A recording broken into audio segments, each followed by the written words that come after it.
All right, we're doing a little bit of a field trip today here on Super Mateo World. We're at the Magic Kingdom and Walt Disney. All right, Super Mateo World here in the field on a little bit of a field trip. We're at Mickey's Not So Scary Halloween party. Now, normally I wouldn't be caught dead at one of these things, paying $124 for candy, but because Tiana's Bayou Adventure and Tron Lightcycle Run are on standby lines tonight, we don't have to pay for the lightning lane, don't have to pay extra for a ticket to come back the next day. It makes sense to me to spend the money and actually get to ride these things, and then maybe get some candy on the side. And in addition to riding Tiana's Bayou Adventure and Tron Lightcycle Run, I also wanted to make sure to check out the Hall of Presidents, the Rivers of America, and Tom Sawyer Island on this trip, since it's kind of up in the air whether or not these will be surviving for future expansions. I also wanted to do something I think I've never said before and see the new Country Bear show. And I've heard good things about the Halloween parade and the nighttime fireworks. So with this being the itinerary for the event tonight, let's see how I do. It's humid as hell, I look like crap, let's go check out the event. Let's move this. So I've heard lots of good things about Mickey's Not So Scary Halloween over the years. I'd only done the California version, which wasn't called that, but it wasn't very good. It basically just offered new candy. There wasn't really much in the way of nighttime entertainment. So my expectations were a little low going into this. As you can see, they had decked out Main Street in its Halloween best. But for some reason, when entering the event, they had placed this Main Street bus at a cross-section as if to block traffic from going down Main Street. Disney was doing their best to keep us from running directly to Tiana's Bayou Adventure.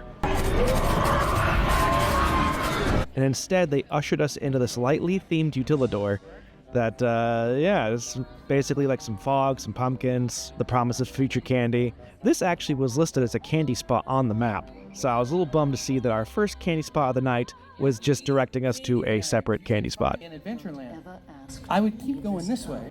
As I made my way down to the Tomorrowland station to get the candy, I started to hit a bottleneck as people were waiting in line to get their bags for the event. Now, don't be a fool like me, I almost didn't want to get one of these bags.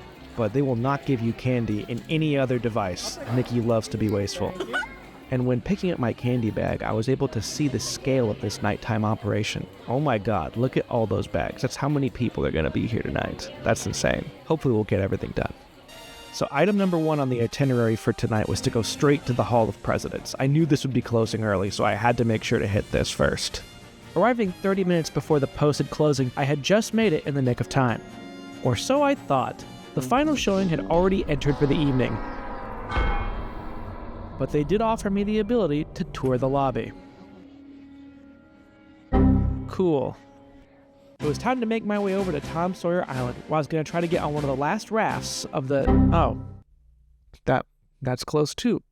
Well, I guess it's time to go see the new country bit... Man, I'm killing it tonight with this to-do list. Well, at least I was able to make it to Frontierland and see these ghosts. Ah yes, the famous Frontierland ghosts. Everyone seemed entertained. A lot more people standing around watching this than I thought. Now, to the main event, Tiana's Bayou Adventure. The main reason why I was here. There's been a lot of internet conjecture about the ride, and I've done my best to avoid listening or seeing anything before riding it myself. And while this video won't contain my review of the ride, I'm gonna milk that one for another video. However, I will talk about my first impressions. This ride does breathe new life into this corner of the park. Unlike Disneyland, where Bayou Adventure is replacing Critter Country, at Walt Disney World, Bayou Adventure still sits in Frontierland. The New Orleans side of Frontierland, I guess. But it does generate a whole lot of new life and energy into this corner of the land with lively music and a bright new yellow color scheme. You'll wander through Tiana's gardens, where she grows the ingredients for her restaurant, but it's on the inside where you really notice the differences. The smell of fresh beignets wafts throughout the air as jazz music reverberates off of the wooden surfaces as we enter Tiana's business. We pass her office before entering the salt mines. Yeah, I don't know, Tiana, maybe you want to hold off on showing us the details of your workplace environment. But I'm not gonna lie, as I approached the loading station, a ting of excitement started to overtake me. I was starting to realize that this was the main reason I had attended this event. And now here I was, about to experience it firsthand. You could almost say...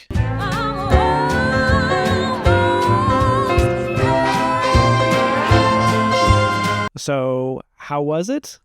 Well, you'll have to tune back into that review. I'm just kidding, I'm not gonna make you guys wait that long. I was a little disappointed, I'm not gonna lie. Now to be fair, I don't know if Tiana ever had a chance to replace Splash Mountain in my heart, as the other one had a lifetime of memories to compare it with. But that was only my first ride. Maybe I just needed another one to take it all in.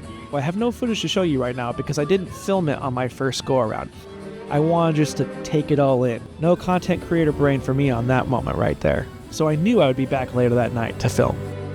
Upon leaving the ride, you'll enter a critter co-op where you'll see Tiana has taught the animals of the Bayou socialism and also how to cook gumbo.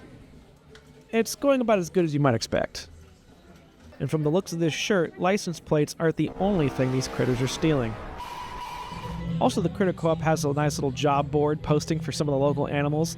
Lots of nice little Disney flourishes around this spot.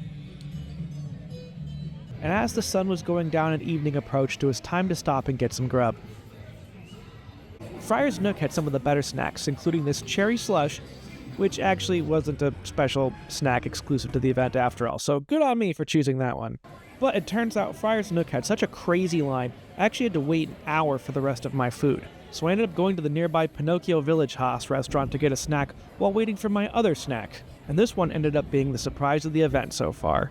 The sweet and spicy chicken strips tossed in Korean barbecue sauce topped with black sesame seeds, fried garlic, and green onions. Man oh man was this delicious. It was crispy, crunchy, savory, and sweet. It had so much going on flavor-wise, and it ended up being so much better than the buffalo chicken hand pie that I was waiting an hour for. The hand pie ended up being a lot of bread and a little bit of meat. The filling was good though when you got to it, but overall, not worth the wait. By this time, darkness had fallen on the resort. The Halloween theming was starting to reach full effect, with Disney even piping the Haunted Mansion foyer music out into the walkways. It was cool, but also kind of weird to hear attraction-specific music out in the wilds of Frontierland. But while everyone was enjoying the Halloween offerings of the event, it was time for me to get that other thing that I had come for. A night ride on Tron Lightcycle Run. Take it all in. Look at that for a second. Alright, maybe another second. Walking up to Tron was a moment for sure. The LED canopy dominates the skyline in a way that makes this the new icon of Tomorrowland. Sorry, Space Mountain. And hearing that Daft Punk music as you walk around the perimeter serves as an overture, psyching up the riders, getting them ready to wait in line. Now this part is a pretty boring switchback that just kind of cycles this cool lighting effect over and over and over again. But finally it was time for us all to enter the grid. Except the first time we didn't really get transported to the grid, we kind of just walked in because the effect wasn't working.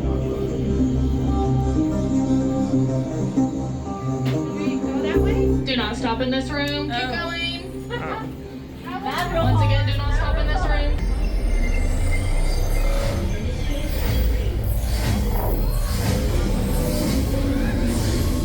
I bet that would have been cool to see properly. What a great start for my first ride.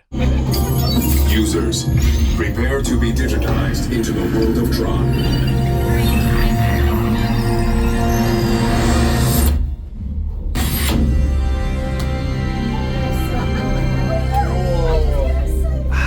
Much better.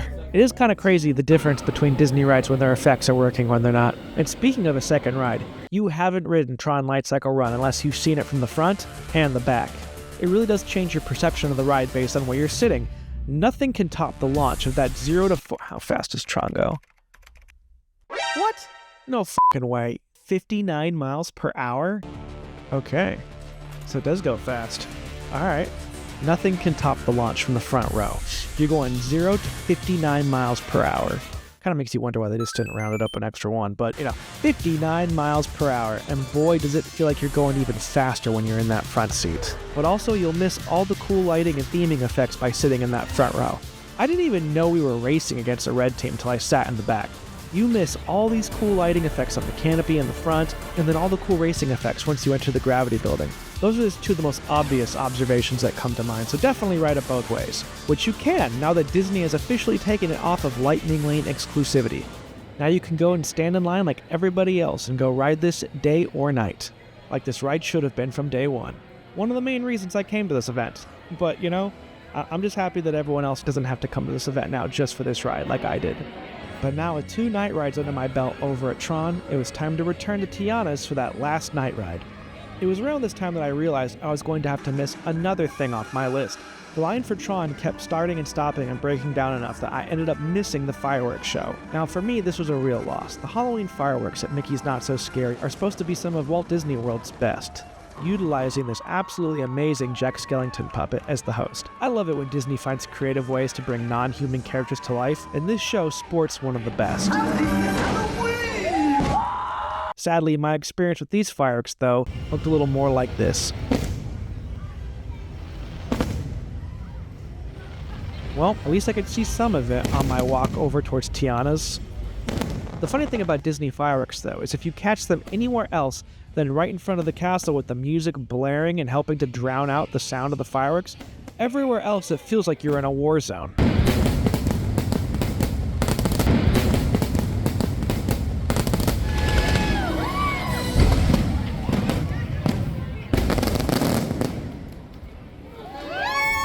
Jesus Christ! Once I made it through the battle of the not-so-spooky spectacular, I was finally about to get my night ride on. Wait a second, is that the soundtrack for Splash Mountain? They're still playing Splash Mountain. This was the best and worst part of the night. I thought this was banned from the park. Did somebody sneak this in? Either way, this must be an employee playing a trick or the company offering some kind of Halloween treat to the fans, but man, does this make me miss Splash. It's hard to listen to that and then go right to Tiana's, even though it does look beautiful. Unlike real life, the Bayou is absolutely beautiful at night, and not at all deadly and full of things that want to kill you. Now, if you only have one chance to ride this ride, nighttime is definitely the time to do it. Part Louisiana, part Pandora World of Avatar. The lights at night might look even better than Tron if I'm being honest. You truly have to see it with your own eyes. Video of any kind doesn't do this justice.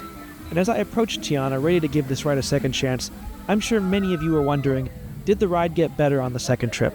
Was I able to appreciate what there was this time, removed from the burden of unrealistic expectation? No, unfortunately not. Actually, it was on my second ride through that I truly realized how disappointing Tiana's Bayou adventure really is. Once the excitement of that first ride was over, most of the mystery and the thrill was gone, and I really began to notice the downtime between show scenes, and the linear quality of the story really began to show through. It would be like if you replaced Pirates of the Caribbean with The Little Mermaid. One is a ride where you're encouraged to look everywhere, whereas the other one has this shell point you exactly at what you're supposed to look at, and nowhere else. So you can't look at the unthemed places it doesn't want you to. Don't you look over here. Don't look at that either. Definitely don't look over there. Don't make me turn this shell around. Oh, if I turn the shell around, then you'll see there's nothing over here. Crap. Keep looking over here. Keep looking over here. Look where the light is. This log ride takes the approach of the ladder, but unfortunately the log cannot do that, so instead you are mostly wandering down a lot of empty corridors. Now I won't give my full observations and ride review here, because as I said, I'm gonna milk that for another video. Because I could go on talking about Tiana's for at least another 15 minutes. There are lots of little clues lying all over the attraction about the Tiana's Bayou adventure we were going to have, versus what we got. Plus I want to talk about all the stuff Tiana gets right. It's not all bad. Just a little disappointing considering what it replaced. Now, on my way out, I saw the parade going by. So I guess we can add this to the list of the nighttime activities that were missed. After leaving my last night rides on Tiana, the parade had taken over the streets, meaning I had to snake along the side of the rivers of America to get out. But it was actually kind of the perfect ending to the night, to have this quiet moment looking out at this beautiful body of water that would soon make way for some aggressive expansion. And I'm glad I got to take one last look at the Liberty Belle, sitting there peacefully docked in her harbor, before venturing back out into the fog. What the fuck? Is there a fire going on over here? Now the parade actually stopped traffic at various points along the way, so I got to watch it in reverse. Another thing I'm not used to as a native Disneylander is how big the parade floats are at Disney World. These things are gigantic compared to the ones at Disneyland, which have to be smaller so they don't dwarf the tiny buildings on Main Street. Whereas Jack Sparrow here is just sharing an Uber pool here at Barbosa down Main Street in a full-size pirate ship. It was pretty awesome. And then I got to see these guys, the grave diggers. These guys do a fun graveyard jamboree routine with all these shovels. I low-key wonder how much damage they do to Main Street each year with this routine.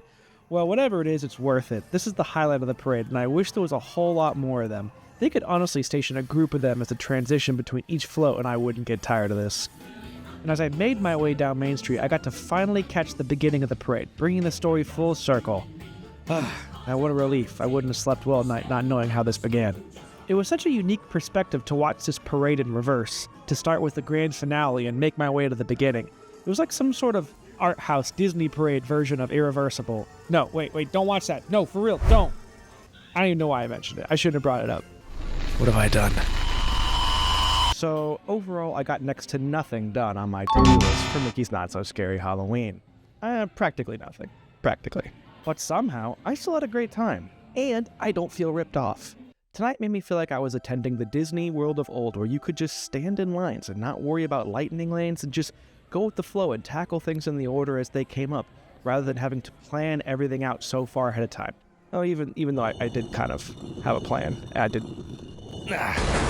What I guess I'm trying to say is that I would definitely come back. In fact, I look forward to attending it again so I can come and prioritize seeing the shows, and maybe getting my hands on some more of those delicious Halloween treats. But I did get exactly what I came here to get done, which was to marathon Tron Lightcycle Run at Night and Tiana's Bayou Adventure, without having to pay for a lightning lane. So I guess that is mission accomplished. We did it, guys. We did it. So overall, I give Mickey's Not So Scary Halloween Party an enthusiastic 8.5 out of 10. Now, if you've made it this far in the video, thank you very much for watching to the end. But if you could please hit that like button or give me a subscribe, I would greatly appreciate that. These videos take forever to get made, and this would definitely help me out in the algorithm. Thank you very much, and I will see you all next time on